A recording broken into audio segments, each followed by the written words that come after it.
Good morning. It is Tuesday, June 6th, 17th.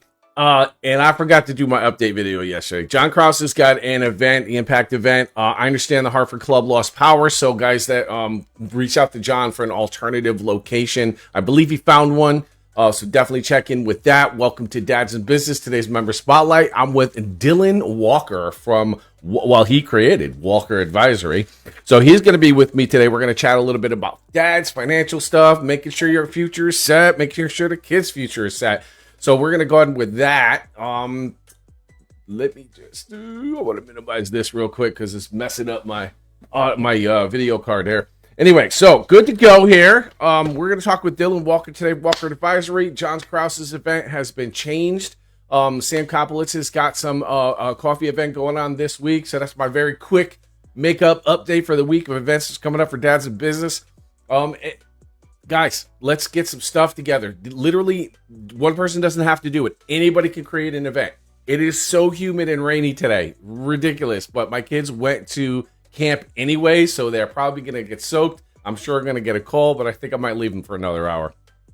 Anyway, so Dylan Walker's with me today. We're going to do our podcast member spotlight. My man, Dylan, bro, welcome. Thank you. Glad to be here. Dude, I appreciate you taking the time, man. I know you're super busy. You got family life. You got, it's summertime, and it's, we're getting ready for the vacations and all the things that are going on. You got any plans this summer? Yeah, we have the 4th of July. We usually go down to Virginia. I have a lot of family that live in Shenandoah Valley in Virginia. Oh, very nice. Yeah, so we usually head down there for a week around 4th of July. So we're doing that, which is nice. We'll stay. My mother comes with me and stuff like that. So beautiful. I love it. I love it. Yeah, I love it when the summertime comes and you just like, you got these things coming. You're like, oh, I can't wait to do whatever it is that we're doing. Like for us, we're going to Epic this year. And the kids are in, if you're in Southington, you understand what Camp Corp is. It's like the camp to be at. But anyway, so welcome, my friends. So you joined Dads in Business how long ago? Coming up on 2 years, I think August of 23, probably, because I literally joined like the same exact time I started my business essentially. So. Oh, cool. Yeah. All right. Yeah. So that made sense. Oh, so there's significant impact then with this network. Yeah, definitely. Yeah. So I met Brian at I was actually at Dave's cabin because I knew Dave. I've known Dave for a while now, a couple of years. I met awesome guy. Yeah. As a matter of fact, me and Dave were partying this weekend on a yacht. It was awesome. It was ridiculous. That hanging out with that guy, and literally, and it's funny because I was the one invited to the event, but he literally knew everybody there. Yeah. He knows that, and that's what he's great for. And he's been great introducing me to people the whole time and stuff like that. So I was at his cabin a couple of years ago, and I was chatting. I was actually chatting with somebody else, and then Brian was there, and he's like, "Hey, I think I heard that you guys are dads and you guys are in business." He's like, "I have this group that might be good for you guys." And actually, at the time, I was at the old accounting firm that I was working at. I was still obviously business development, sales. I was getting out there and trying to get new clients and things like that as well. So, when he told me the group, I was still interested in the group, and, I thought it made sense and stuff. Funny enough, though, a couple months later, I decided to start my own business. And that's when I was like, I'm going to go check this Dads in Business thing out again. I think I reached out to Brian on Facebook, and, he sent me the invite and got me in there. And then, I went to the first they had a mastermind event, one of the full day events at Dave's house, like in August, like early August. I literally formed my company like July 26th. So it was like literally like one of the first things that I did. And I went to the mastermind event, and it was great. Got to meet a bunch of great dudes, and obviously, got that foundation that I needed to, and that motivation, I guess I needed as well to really start my business off. And, it's been to the races ever since. So it's in a massively supportive group. Not only that, Brian is also supportive. And because you guys are kind of in similar businesses, I think almost identical businesses, I feel like he is a great person to lean on as with everybody else that's there, because we all been there. We all done the things. We've all had the problems, the negatives, the emotions. So I think that the taking advantage of that group on an emotional level, on a business level, on a dad level, on a family level, I think it's something that is sorely needed, as we typically find ourselves to be on our own. But I feel like I'm part of a bigger family, and then one dad in business told me it's like a brotherhood, and that makes total sense. Yeah, it definitely is. I mean, you can use it obviously to help your business, right? I mean, you get potential clients out of it, you get potential referrals, but I think you can also use it to make friends, yes, find mentors, find colleagues. I mean, people to bounce ideas off of, and, like things that you see conversations a lot about raising your kids and, trying to prioritize family time and, that date time with your wife and things like that as well. Exactly. So it's not just constantly business focused, and, obviously that's the ultimate goal, but it's also, trying to be there and be present all the time as well. So. It is really the thing. So you went to a Catholic high school, right? Am I seeing this right? Torrington Christian Academy, Torrington not Christian. Catholic. Sorry, Christian Academy. Catholic. Sorry. Yeah. I don't want to start a war, please. Sorry, I'm Catholic, so I anyway. Go ahead. Yeah, similar, but yeah, no. So yeah, I was there my whole life. So I went kindergarten all the way through high school. So yeah, it was a small Christian school in Torrington, Connecticut. Yep. My graduating class was 2 people. It was me and one other person. It has since grown, which is honestly great. I mean, I think the last year that I was there, it was kind of its downturn. I think there's like 65 total kids there while I was there, but I just spoke at the commencement. They're up to like 250 kids. So it's great. It's multiplied vastly, which is awesome. So yeah, I grew up in a religious household, went to the Christian school my whole life. I always try to have God and faith, a cornerstone of my life and things like that. So, yep. But yeah, it was good. It was a good school. So, I'm sort of so I was raised Catholic. I gave it up, became atheist for like 20 or 30 years now. And I've just started to kind of navigate my relationship with God now. So, I kind of am envious of the people who have this throughout their entire life. So for me, it's like brand new, and I'm kind of like, making my steps here and there. And I'm not quite sure where I want to be, but I like I said, I lost that, and then I kind of regained it. Was it super strict, or was it like, did you have any weird kind of things happening? Because I also identify with you being from a small school, because I went to Sound Maritime. They had like 100 kids or something. But okay, yeah. So what was the difference between that and like a normal high school? Like where were? Yeah, I mean, honestly, it wasn't crazy strict. I mean, I enjoyed it. I had a good time there. I mean, we were good in terms of like my family is we always played sports and things like that. Yep. So I knew everybody at Torrington High School. I knew everybody at Torrington Middle School. I knew all those kids. I played sports with all those kids my whole life and things like that. So it wasn't like one of the ones where you're like kind of shut off and you only knew the 6 kids in your class or whatever. That's good. Yeah. And most people were like that. I mean, we had sports teams there. I played soccer and basketball there. It was fun. We were competitive. We did what we could, obviously, with the small school that we had. So yeah, there wasn't too many. I mean, we had to dress up every day, shirt, button-up shirt, tie. That was my very next question. Yeah. So we had that. We had to dress up every day. There was chapel every week. We had to do choir. So we all had to do choir, and sing. It was a requirement no matter what. Are we going to get a performance? No, definitely not. No? Okay. Was not my strong suit. But yeah, so I mean, obviously they try to incorporate God in the Bible as much as they could, but they had all the other classes as well: English, Lit, Science, Social Studies, History, whatever. We did it also. But yeah, it was a good school, and but yeah, nothing too crazy, nothing too strict or out of the ordinary or anything like that. So now I want to touch on something that affected you pretty much your entire life, but and sorry, I don't want to put a but it also inspired you to do something very, very special. So you want to talk to me a little bit about your dad? Yeah. So my dad passed away. It was actually just the anniversary, June 13th.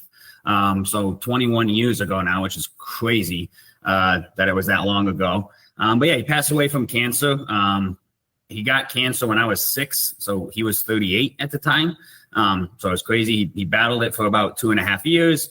He actually went into remission for 6 months, which obviously was good, and we thought it was gone, but that wasn't the case, and it came back, and unfortunately it came back very strong, and it was all in his body, in his brain, everywhere. So when he got cancer the second time, it wasn't long. It was about 6 months that he was alive, and then he ended up passing away ultimately.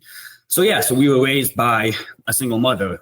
My mom at the time, she worked at Walmart as like a part-time employee. My dad was he was a superintendent of a golf course. He was the one that, made most of the money for the family and stuff like that. So obviously, we had to kind of pick each other. I had 2 brothers. I have one older brother who was 11 at the time, a younger brother who was 8 at the time, and then my mom. So, we were lucky to have a great mom, and she did everything that she could. And we were also fortunate at the time where my uncle, one of my dad's brothers, was a little bit wealthier. So he was able to give my mom some money to allow her to pay off the house, which was good because we probably would have had to sell or move out or something like that because she wouldn't have been able to afford it. But that obviously, made it better for us. We were able to stay in the house that we were at. My mom just had to focus on trying to get us food and clothe us, and she didn't have to worry about any big bills or expenses. And I think that was obviously something that allowed us to obviously continue to be successful and not kind of put us in a bad situation that could have harmed us. And that ultimately what kind of leads to the foundation that I created, the Scott T. Walker Foundation, which is in memory of my father. And essentially what we do is we raise funds for single parent households. So, again, small nonprofit right now. I have dreams one day of, trying to blow it up and make it into a huge organization, but obviously working on the business and other things now as well. So for the time being, we, try to host a couple of events a year at least, try to raise some money. We help 1 to 2 families a year, usually with things like, last year we paid rent for a single mother for 6 months. We fixed the pellet stove for a mother 1 year, and then we bought her 3 tons of pellets so she can kind of heat her house for the winter.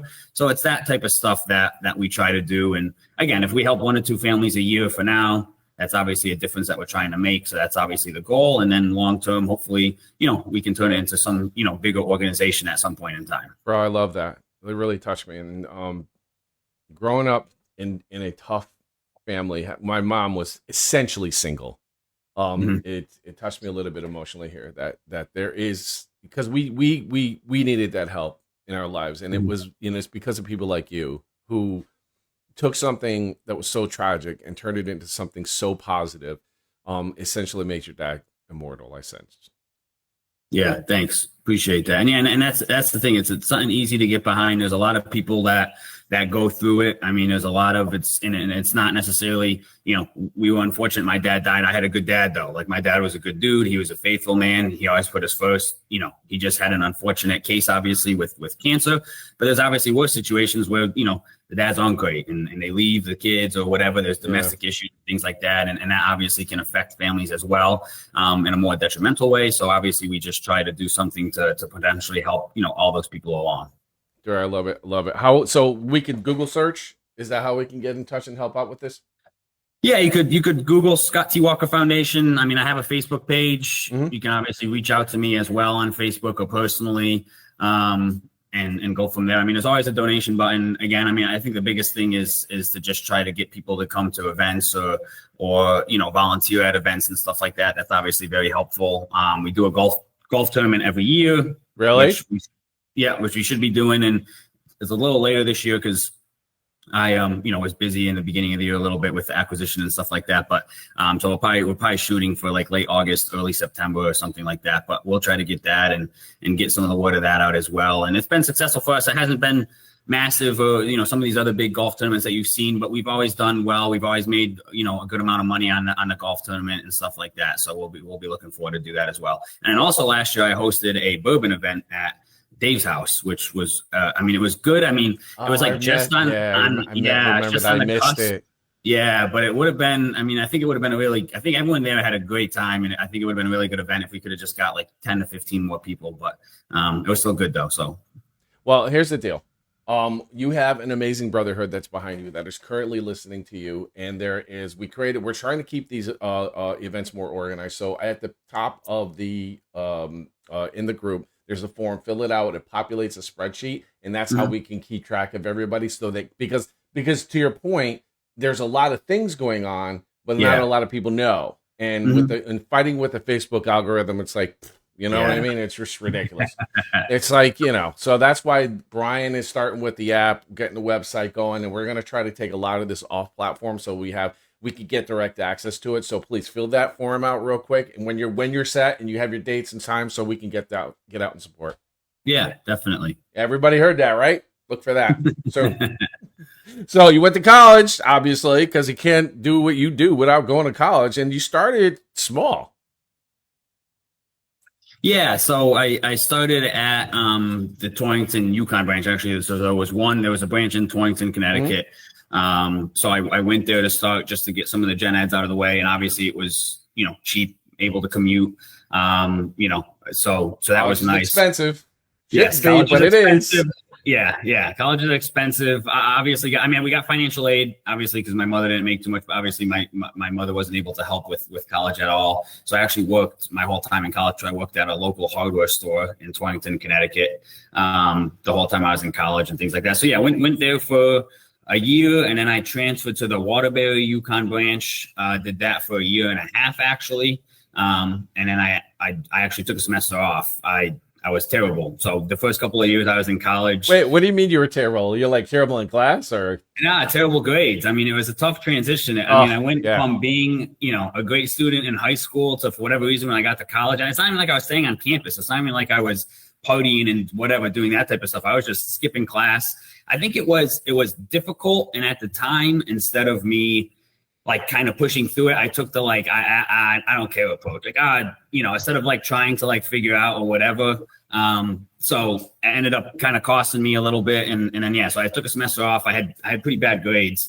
But then I kind of figured out when, I worked at the hardware store the whole semester I was off, and I was like, man, is this what I'm going to do the rest of my life? Like, what am I going to do? Am I going to just work here? Like, what's the bigger picture?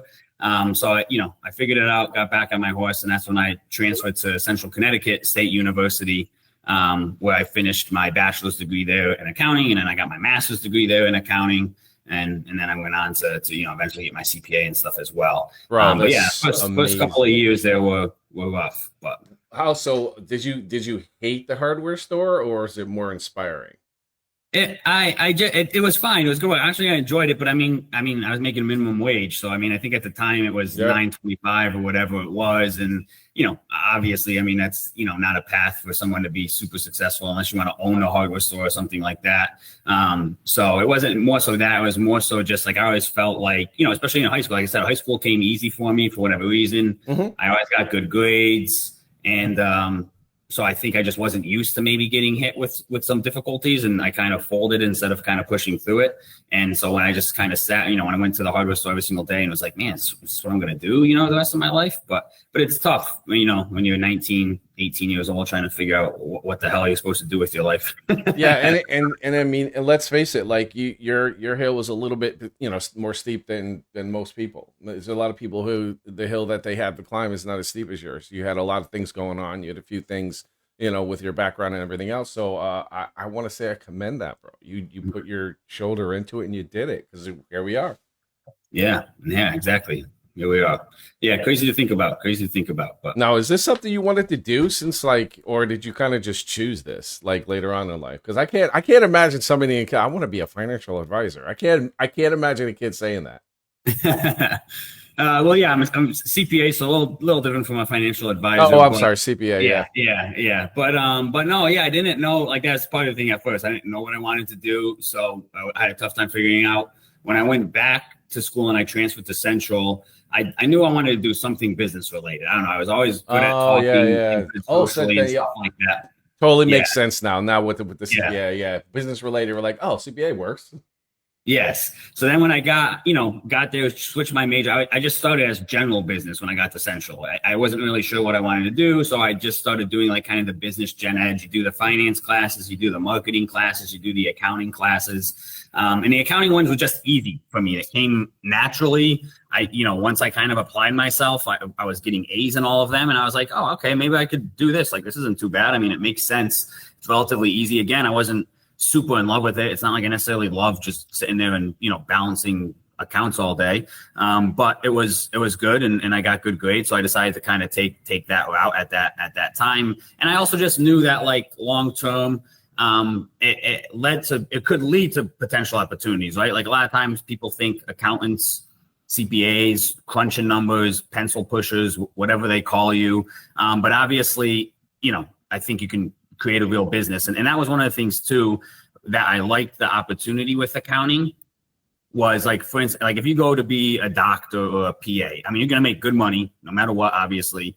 Let's use PA, for example. Like a lot of times though, you'll get out of college and you'll be making six figures plus. And obviously you'll have a long life of making six figures, and you'll obviously be able to work your way up and make good money. But at some point there's a cap, really. I mean, as a PA can only make so much money, where the thing is with like a CPA or an accountant, you start probably a little bit lower. You're not making six figures right out of college, but the world is yours at that point. I mean, if you go to make partner of accounting firm, if you start your own company, if you become a CFO of a big Fortune 500 company, I mean, you could easily make 800, a million, 1.2 million, that type of stuff. So I think that was more so that what I liked about it was there's no boundary, there's no ceiling, there's no limit on top of it. You can really go so your as far as you want to go.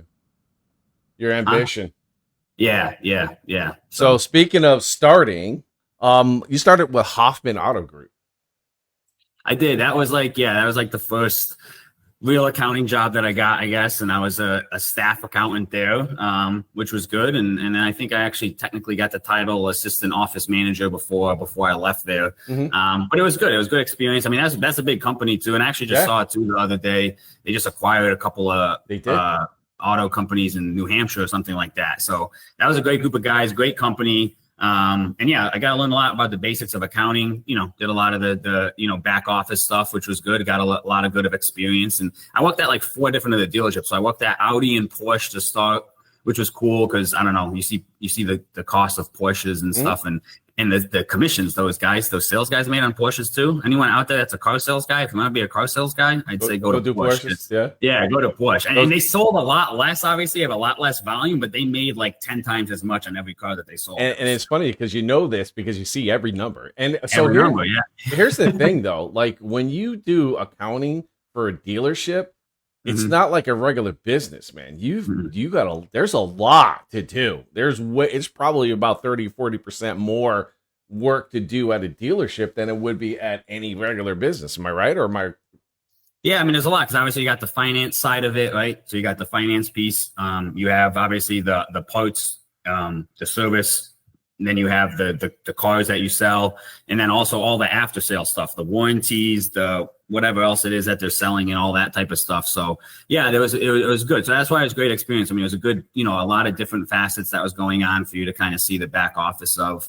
But yeah, it was good. It was a good first job. So you did that till 2018, but then you moved on.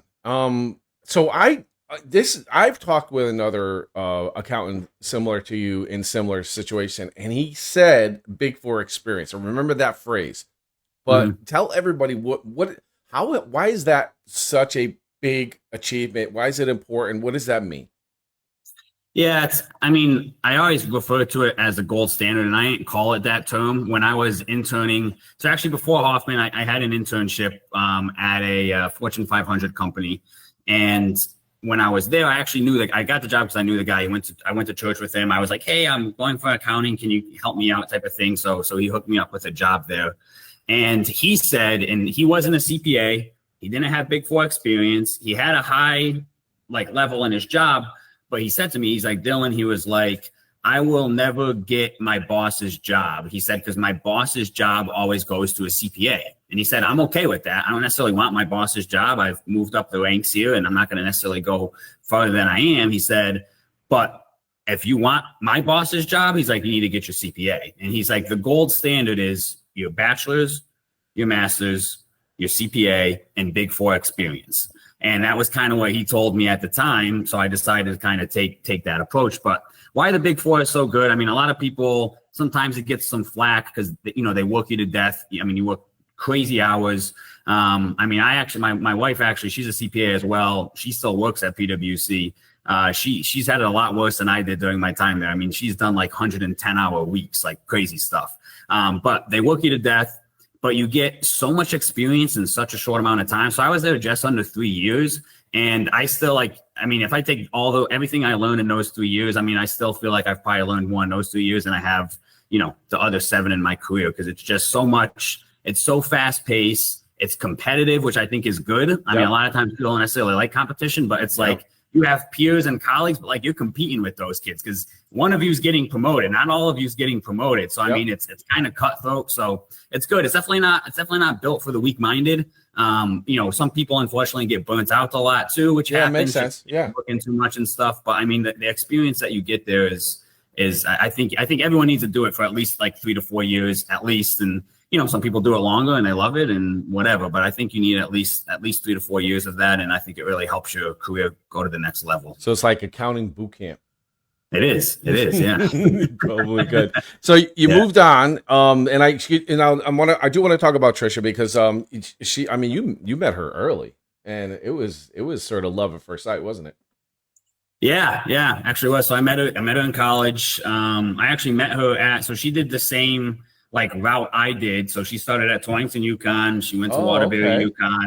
Oh, so this is fate. It was fate all day. Yeah. I get it. What's crazy about it though is we went together at Torrington, UConn. So she had a boyfriend and I had a girlfriend at the time at Torrington, UConn. And then when we transferred to Waterbury, UConn, she still had the boyfriend. I didn't have the girlfriend anymore. But that was when I kind of, noticed her. I always thought she was pretty, and I always had a good time when I talked with her. And then I took the semester off, and it was funny because I even thought oh man, I'm never going to see Trisha again. I took the semester off, blah, blah, blah. Oh, yeah. So I knew nothing. Oh, but you was thinking about it like that. Does she know that? Yeah. She's going to know it now. Does. She does know that. No, she does. She does know that. And so then when I transferred to Central, literally the first day that I was there, I was in the student center and she was there and I saw her and I'm like, what the heck's the odds of this? And she did the same thing. And again, we had no communication. We weren't talking. She had a boyfriend and all this stuff. So then I saw her there and I went up to her. And then of course the boyfriend walked on the corner though. So she was still with the same boyfriend. Oh, hi there. Anyway, not to get into too much detail, but anyhow, the boyfriend obviously was no more after a couple of months. And then Trisha and I started dating while we were at Central. And then, it was good. I mean, we think, we obviously think God found us for each other. And so, we were together about 2 years, maybe. Then I proposed. I actually proposed while we were young. I was 23. She was 22 when I proposed. Yeah, that's supposed to be. It should be like that. Kind of a little reckless. Yeah. And then we were married at, 25 and 24 or whatever. So, but yeah. That's amazing, bro. I love that story because I read a little bit about it, but I didn't have the details like you just mentioned. I had a little blur, but I didn't quite have everything. Okay, so you move. So now Trisha's with you. You're married. I think it's because you went into consulting after. Yeah. So then I went to a company called Siegfried Group where they did consulting. Again, obviously still accounting based, but it was more so companies were hiring us to do projects or assist with projects. Again, it was still billion-dollar company stuff, big, multi-$100 million companies and things like that, which is good. But yeah, I just didn't love it too much. I mean, once I got there, the only problem is, and if you haven't picked up on it yet, I'm kind of impatient with things, and so I was there, and you had to do. If you got put on a job, you had to stay in a job for 9 months. So the first job that I got put on, I felt like I wasn't learning. I felt like it was almost a step backwards from PwC because I learned so much of PwC so quickly. And I was just like, hey, I'm doing real basic accounting stuff. I'm not advancing my career. I feel like this is detrimental. And the pushback I kept kind of getting is oh, you have to do it for 9 months. You have to do it for 9 months. After 9 months, you could get another job. You could get another job. But my fear was, okay, what if I get another job and it's another 9 months of not learning or progressing my career? Now I've wasted 18 months, a year and a half for what? So I didn't want to take that risk and I didn't want to kind of keep getting put on those type of things. So, after a short time there, I think I was only there 8 or 9 months. I had left and, funny enough, we actually moved to Sandy Hook, Connecticut because the job was in Greenwich, Connecticut. Okay. So they wanted me to move closer to Greenwich. So we ended up in Sandy Hook. And then while I was in Sandy Hook for the time being, I drove by this small accounting firm every day. And when I was, pretty much at the point where I was like done with the consulting company, I was like, you know what, I'm going to message this guy on LinkedIn. I'm just going to reach out to the owner, see what's going on, figure it out. So I did. I shot him a message on LinkedIn. We got coffee, and then, he ended up offering me a job to work at his company, which was nice because it was like the first time I had a job that was like less than 10 minutes from my house, which was nice. Yeah, which is ideal. Yes, which is especially ideal. Yeah, me traveling to Greenwich a couple of times, or rather just Darien, really, but the traffic and it's Route 8, and then the whole thing is like, ugh. Yeah, it's not fun. It isn't. So yeah. So at this point, you're working for this guy. But when did Walker Advisory come in to play? Because I feel like we're right around the same time. How long did you stay with him and then decide to do your own thing, or did you acquire his business? No, yeah. So it was about a year at his firm and then a year at another firm. Then I started Walker Advisory, and what his firm I think was good for is it got me into like the business development sales stuff. So when I got which is what you wanted originally, anyway. Which is what I wanted, yeah. So when I got to his company, he was mainly a tax firm. He just cranked out tax prep and that type of stuff. I had no tax experience. I was all audit. I did audit at PwC. Perfect. Yeah. Perfect. You got all that other background. It's like all you really kind of needed. Yeah. And accounting, back office, that type of stuff. But what he saw the value in me was that in the small business accounting industry lately, what's been getting a big service line, they call it CAS. It's client accounting services. And it's essentially that. It's outsourcing accounting services. So it's outsourcing the bookkeeping, it's outsourcing the fractional controller, the fractional CFO, but really trying to be more of that like advisor to your client and not just the tax preparer. You're not just the guy that gets their stuff in February. So he saw the benefit from that type of service line. So he thought I'd fit good into that. And I did a good job. I mean, I built the services that they have there. I was there for about a year. Like I said, I think I got, on a small scale too, because he was much, a lot of real small businesses, but I think I got like $75,000 of revenue during my year at that time into that kind of CAS advisory type service stuff. But me and him just didn't see line to line with some of the fees. He charged little fees, and I didn't necessarily see it was a good business. So, I didn't want to, ultimately I wanted to make partner or do my own thing or whatever. And I just didn't see a path forward there. So I got introduced to a partner at a regional accounting firm in Bethel, Connecticut. And then I ended up going to that firm, and with the same thing that they wanted me to, help with some of the advisory stuff. His was a little different though, because he was just like, you have to be billable, and they actually had audit as well. So he wanted me to do audit while trying to build this advisory practice. So long story short, not to get too boring with it, but I got really good at sales and business development, and I was bringing on large accounts. So like that company, I probably brought on like $250,000 a year client. Like I got a big account and I brought them on, and I was doing all the work essentially myself. So I'd get the work, I'd bring in and I'd do it myself. And then I was like, why don't I just do this on my own? Like I've gotten big accounts. I've gotten these big clients. I'm good at business development now. I'm working on it myself anyhow. Why don't I just do this on my own? So again, after, 11 months or so at that firm, I said, I think I'm going to start my own thing and give it a shot. So how, because when I did mine, actually I was kind of forced into mine, but when I did mine, it was super I don't know, is it the right call? Talk me through the emotions when you started to put it together. Excitement, happy, sad. Yeah, it was definitely stressful. I mean, one of the things that kind of got me over the hump is I was kind of thinking about it, and someone came to me and told me that they had another CPA that was retiring, or not retiring, but he was trying to downsize his account a little bit. And he wanted to offload like $150,000 worth of clients or whatever. And I could just pay him a percentage of the fees over time. So initially that was what's kind of bit me. Because it's like, okay, if I leave now, I have guaranteed money coming in. I'm gonna acquire $150K of these clients from this guy. I'll be able to have something at least coming into my pocket, and I'll be able to grow the business or whatever.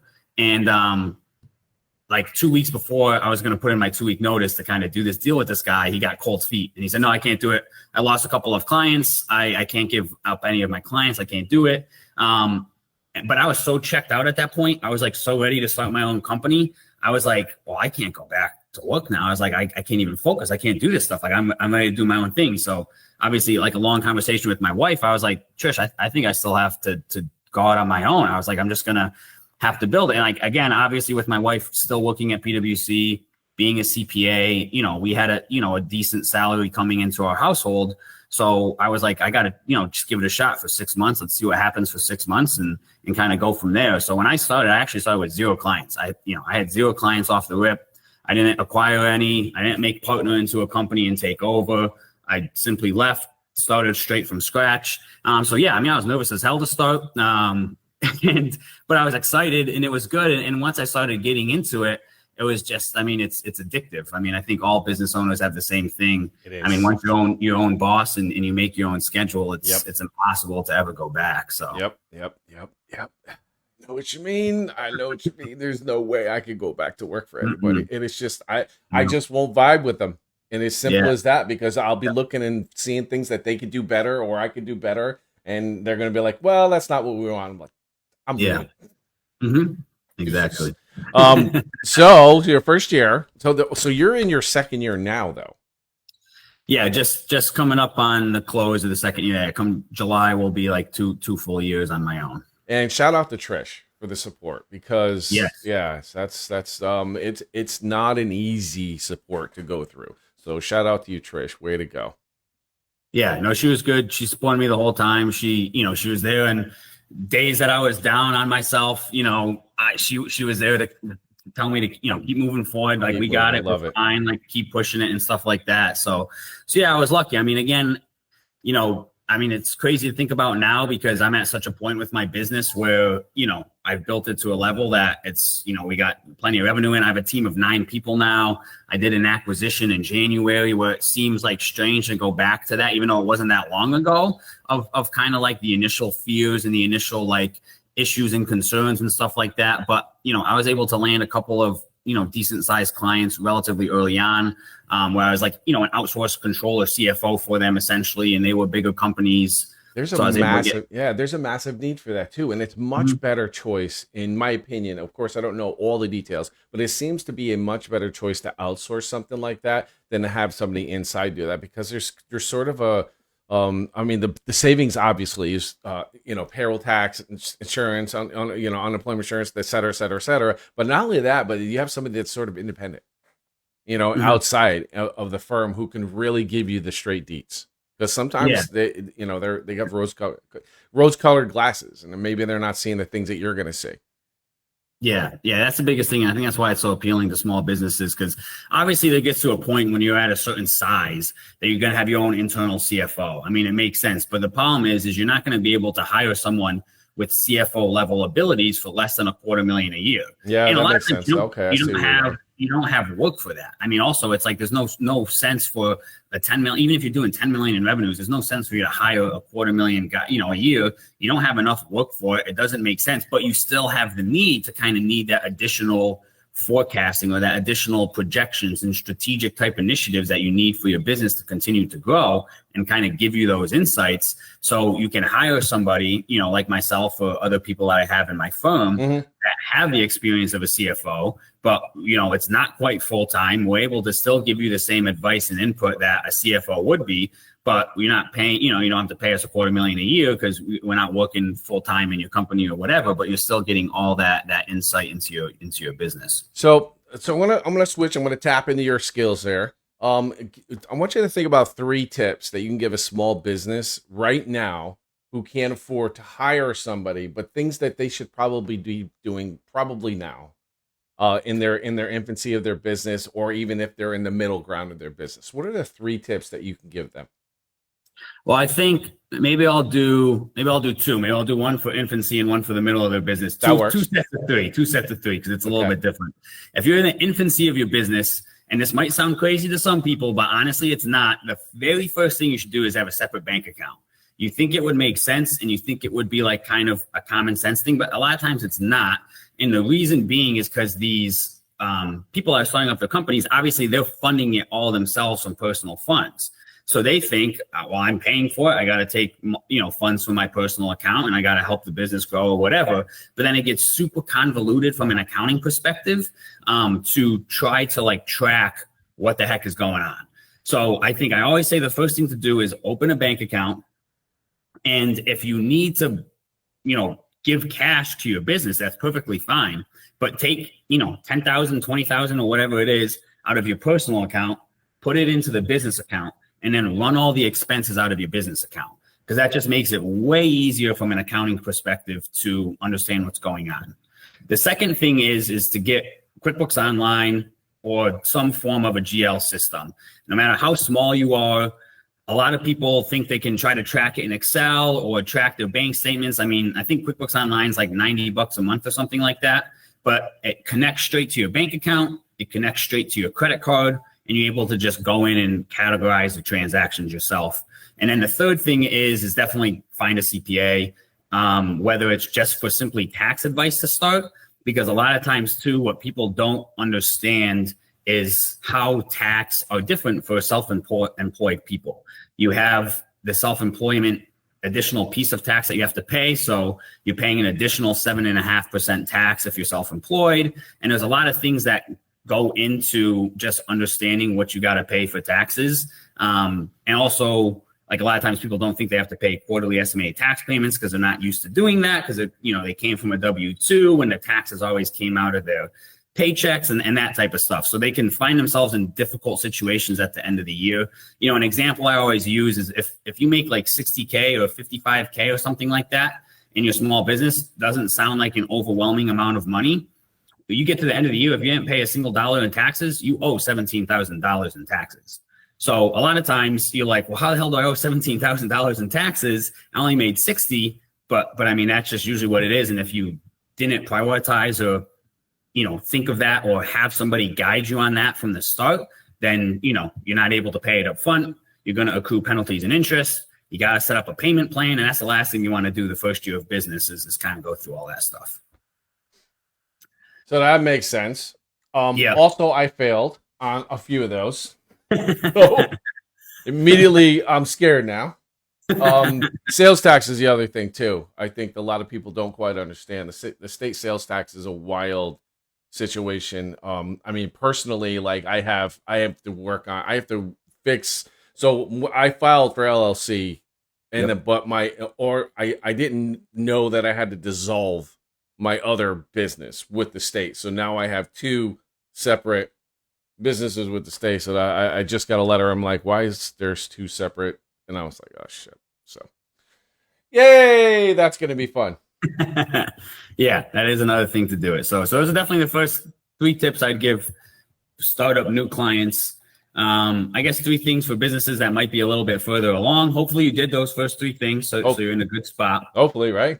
I gotta think they did it because at one point when you're doing, I don't know. So what financial levels? And I know you're gonna say you should do it right away, no matter what your financial levels are. But for somebody who's just starting out and they're only doing 2, 3, less than 10 a month or whatever, how important is that? What you mentioned? Yeah, I still think it's important to get the business bank account just because that part I got. Yeah, I think that's like minute 1. Don't mix exactly. it. And then I still think QuickBooks is always a good option. I mean, I know some people can track it in Excel and maybe they do a good job. And it's a bare minimum. If you have 3 transactions a month, like obviously that makes sense. But I'm also talking about the businesses that want to grow. Businesses that want to grow every single year. They want to hire employees. They want to get to that point. I mean, you need to have it set up. You need to have it set up from the start. And I always think no matter what, if you start a business, you should talk to a tax CPA, because just even knowing what you can deduct and things like that, like a lot of these small business owners don't know. And it's, there's definitely people that come that are extremely educated when they start their business. Yep. They'll come to me and they did the bank account. They have the QuickBooks Online. They're doing the bookkeeping themselves and they're doing a good job at it. But then there's others that don't. So, I mean, it just depends on the type of person you are. But either way, I think you at least need to have the initial conversation with the CPA, because then I'll do the same thing. If you're small, like very small, I'm not going to try to push like, yeah, let me do your bookkeeping. I'm going to jam it down your throat. I'll tell you like, hey, you can handle this yourself. A lot of times I'll tell them like, let's do a 30-minute training. Like, let me train you in QuickBooks for 30 minutes so you can figure it out. Let's get you set up on quarterly tax payments and kind of an idea what you should pay. At the bare minimum, I think you need at least like an hour meeting or so with a CPA to get trained on QuickBooks, talk about what you can deduct, right? Those type of things and stuff like that. So, yeah. So, and I had a thought. What was the thought I had here? Oh, I just lost it anyway. Because like I said, I'm frightened all of a sudden. I'm wondering if my booking is okay or not. No, anyway. But I share that value with you on because not every business is in a level or position to pay for something like that. And I have a similar, I'm in website marketing, etc. And I always kind of do an evaluation and say, and it's a kind of a weird question to ask them, but I always say, what's your gross per month, per year, per whatever. And you have to sort of figure out if you can fit in. And I love the fact that you said, well, that you're open to saying, listen, let's have a conversation. Let me show you what you can do. I don't need to charge you for this, but eventually you're going to probably have me come in and do that. And I love that because it's more, one of the things that I was taught by Neil Collin, by Matt Miali, by several other coaches in the group, it was that offer value first, the money is the byproduct. Yeah. And I love that you share that value. This is exactly why I love this group, the people that are in this group, because we're all into helping each other figure it out first. And then eventually, because I mean, it's all about, because people want to work with people they like. And because you do that, and if they're super successful, they're going to always remember you. Yeah. So for the members of the group, even when it comes to doing client work, financial advisory, marketing, etc., even if you're doing landscaping and plumbing, etc., do the value part first. The money will come after, and you'll find yourself being very successful. Dylan, my dude, I have one more question for you before we wrap it up. If you were facing your 18-year-old self, what would be the one piece of advice that you would give yourself at that time? Yeah, it would be, I think to definitely like push through it. I mean, at 18 years old, like I said, when I got hit with kind of like and maybe it's because I went to the same school my whole life. It was the same thing. The classes were taught the same way. It was a small school. And when I got to college, it was so different. I didn't have like lectures and things like that. Like the study materials was different. It was just something that I wasn't used to. It would be like more so to, just try to analyze it and push through rather than, back up kind of like I did or take the approach of like, it's easier to just ignore it or it's easier to just not think about it. When you're faced with a challenge like that, I think the easiest thing to do is to try to, push through. But I think also one of the biggest things I've probably learned over time, and especially now, is like utilizing people that I mean, when you like hit a situation like that, like I didn't know what to do and I didn't like ask anyone to like help me to like fix it. Like I didn't go to my student advisor and be like, dude, this is different. I'm struggling. I can't figure this out. Like I didn't know how to really ask for help. So I think the biggest thing that I'd probably tell myself too is like, don't be scared to ask for help. Because I think if you can speak with someone, there's a lot of people out there that's gone through what you're going through. There's a lot of people out there that might be able to help you navigate and kind of tell you how to do it. And then obviously that's so, relative today, running my business and obviously being in this group and everything like that, that every time it's, lean on your network, lean on the people that lean on the people that have been where you're trying to get to, that type of stuff. Who, not how. Yes, exactly. Who, not how. Dylan, thank you so much, man. This was an amazing conversation. Thank you. I appreciate you having me on. This was awesome. No, I appreciate you taking the time because I love talking to people like you who have that passion, who have that drive. And you're 2 years in and I'm only 3 years in. So our levels are matching, our vibes are matching. Mm-hmm. But I do want to mention, you have one daughter, right? Yes, one daughter. Yeah. Okay. Lacey. Yeah. I don't want to talk too much. I'm sorry. What's her name? Lacey. Her name's Lacey. What's up, Lacey? Let's go. Yeah, so just real quick, the Nerf battle's coming up in August. You aware of that? I hope we're going to see each other there. And then Mastermind again, the same deal, will be around September-ish. That's for you and all the other guys. Dylan, thank you so much, my man. Thanks. Appreciate it. So that was Dylan Walker. What an amazing story. What an outstanding interview. There's a lot going on there, and I want to take some time to digest what I heard, because there's a lot. I can feel it here, and the passion, the drive that this group, this person, Dylan has, everybody has. We're all here for each other, and I just want to thank Dylan for coming on to the show and sharing that information with us. And Oh no, I forgot the name. Scott T. Walker Foundation. Look it up on Google. I will find a link. It will be somewhere in the Dads in Business group. It's an amazing charity. We all love helping. This is an opportunity. Thank you guys so much for watching. We will see you on the next show. I don't have a guest, so if you want to get involved, then I'm going to probably need to connect with you. So let's get some people. If you're watching, jump on, connect with me. Let's make it happen. Thanks again, guys. We'll see you in the next episode.